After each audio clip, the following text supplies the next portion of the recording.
پر رسول اللہ کا دین حسن رہ جائے گا، سب بنا ہو جائیں گے کافی، وہ لیکن حشر تک نام حضرت کا زبانوں پر چلن رہ جائے گا۔ یہ کہتے ہوئے گئے، پھانسی پر چڑھ گئے۔ انگریزوں نے ایک ہفتہ بھر جشن منایا تھا، ایک مولوی کو ختم کر دیا۔ میں آپ کو کہتا ہوں، آج اگر میں مر بھی جاؤں، مجھے اگر مار دیا جائے، کسی بات کی فکر کی ضرورت نہیں۔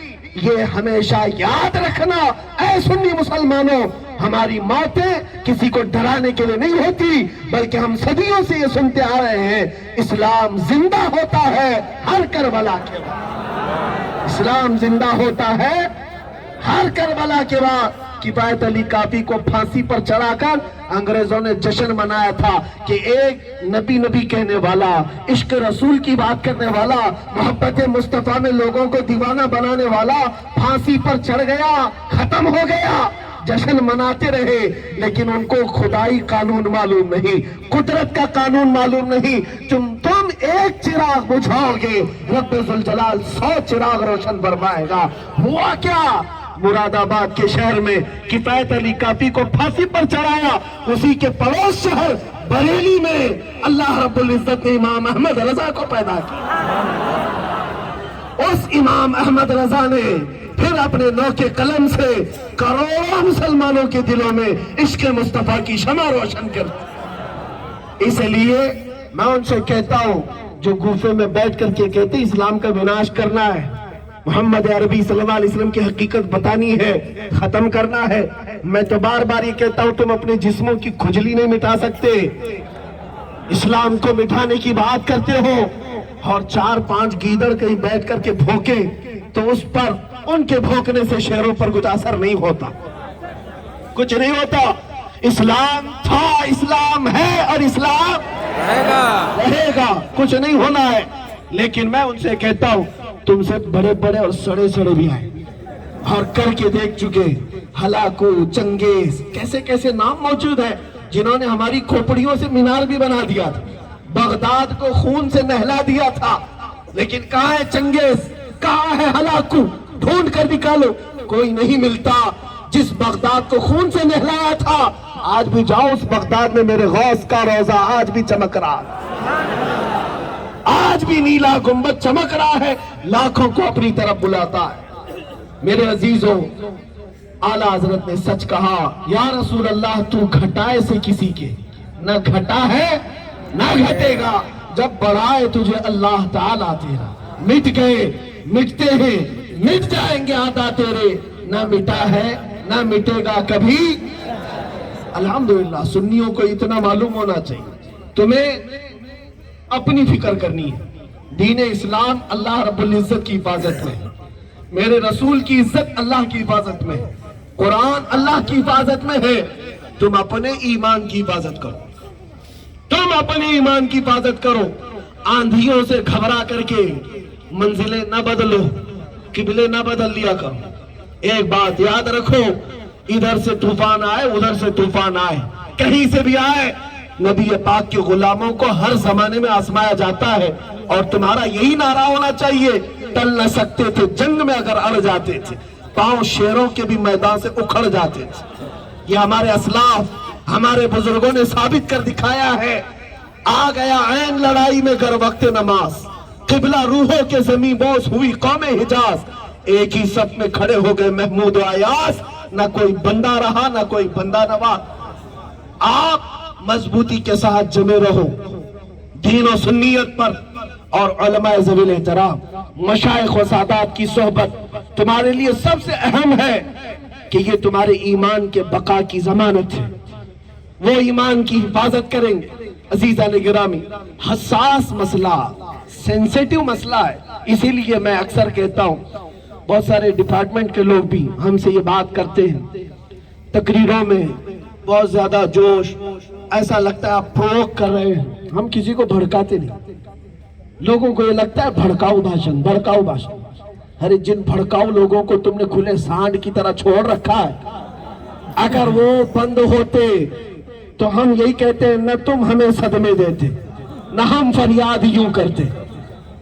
بات اتنی ہی ہے کہ جس وقت تم میرے دامن پر کیچڑ اچھالو، میرے دامن کو تار تار کر دو، مار ڈالو میرے بچوں کو، میرے گھر کو، ہم صبر کھا جائیں گے، ہم صبر کر لیں گے، لیکن حضور پاک کے نام پر یا ان کی عزت کی طرف انگلی اٹھاؤ گے تو ہمارے جسم میں جو طاقت باقی ہے اس طاقت کے ساتھ ہم کھڑے رہیں گے، اس لیے کہ ہمیں پتا ہے جو کچھ بھی ملا ہے اس نام مصطفیٰ پر ملا ہے، سبحان اللہ، حضور کے نام پر ملا ہے، اور جینا ہے تو اسی نام پر، مرنا ہے تو اسی نام پر، کیونکہ قیامت میں ان پاکھنڈیوں کے سامنے نہیں، ہمیں کھڑا ہونا ہے، میرے مصطفیٰ کے سامنے کھڑا ہونا ہے۔ آج بدبخت اور گستاخوں کی ذلت تو ہم دیکھ رہے ہیں، اور کل انشاءاللہ سب دیکھیں گے۔ اعلیٰ حضرت نے کہا ہے دیکھنی ہے حشر میں عزت رسول اللہ، دیکھنی ہے حشر میں عزت رسول اللہ کی، بس اتنی فکر کرو۔ ایک صحابیہ سمیرہ بنت قیس، احد کے میدان ان کا بیٹا شہید ہوا، بیٹا شہید ہوا، جوان لڑکا تھا، صحابہ نے خبر دی کہ تمہارا بیٹا شہید ہو گیا۔ وہ اپنے بیٹے کے موت کے غم کی بجائے کہتی ہیں کہ رسول اللہ کی کیفیت کیا ہے؟ احد میں سنا ہے حضور کو تکلیف ہوئی ہے۔ صحابہ نے کہا نہیں ٹھیک ہے، اللہ کے نبی صلی اللہ علیہ وسلم خیر و عافیت کے ساتھ ہیں۔ حضور پاک صلی اللہ علیہ وسلم کی خیریت اور عافیت جب بتائی گئی